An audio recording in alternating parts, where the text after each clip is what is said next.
Hello साथीहरु, मेरोमा फेरि पनि सस्टिस ब्रान्डको भेजिटेबल ग्रेटर आइसकेको छ। यसले चाहिँ भेजिटेबल, फलफुल, इभन चिज पनि धुल्याउने काम गर्दो रहेछ है।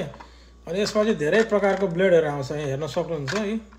विभिन्न किसिमको ब्लेडहरू तपाईहरुलाई कसरी काट्न मन पर्छ हैन, सानो ठुलो लामो चेप्टो डल्लो जस्तो बनाउन मन पर्छ यसले बनाउँछ है त।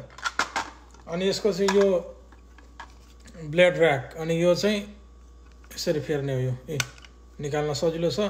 अहिले यस्तो लगाएको छ, तपाईलाई कुन खालको लाउन मन पर्छ है, ठ्याक्क खोल्ने लगाउने। अनि लगाउँदाखेरि सजिलो छ है, ट्याक्क गरे तपाईले विभिन्न जस्तो भन त्यस्तै गर्न सक्नुहुन्छ है त ल। अनि यसरी ट्याक्क लक गर्ने। अनि यसलाई कसरी चलाउने भन्दाखेरि यसलाई यहाँ फक्क हाल्दिने है, यसलाई यहाँ हाल्दिने। अनि यसको ह्यान्डल यहाँ छ, यहाँ लगाएर क्लकवाइज घुमाउने, यसरी सर घुमाएपछि लक हुन्छ हैन। अनि यो चाहिँ फुड पुसर हो, यो चाहिँ खाना लगाएर ठेल्ने हो क्या, यो चाहिँ माथिको हैन।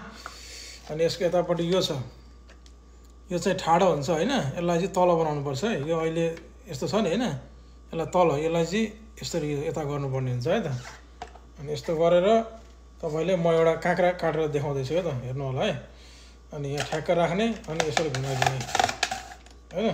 ल म यहाँबाट के राख्नु पर्यो क्या, यहाँ तल पोखिन्छ हैन।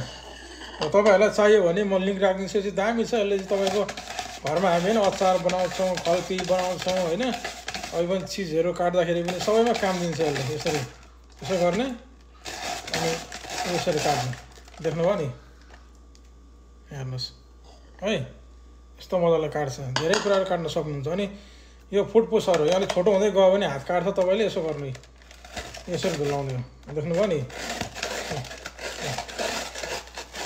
यसरी धुलाउने हो। सिद्धियो माउ है, अब माउ सिद्धियो।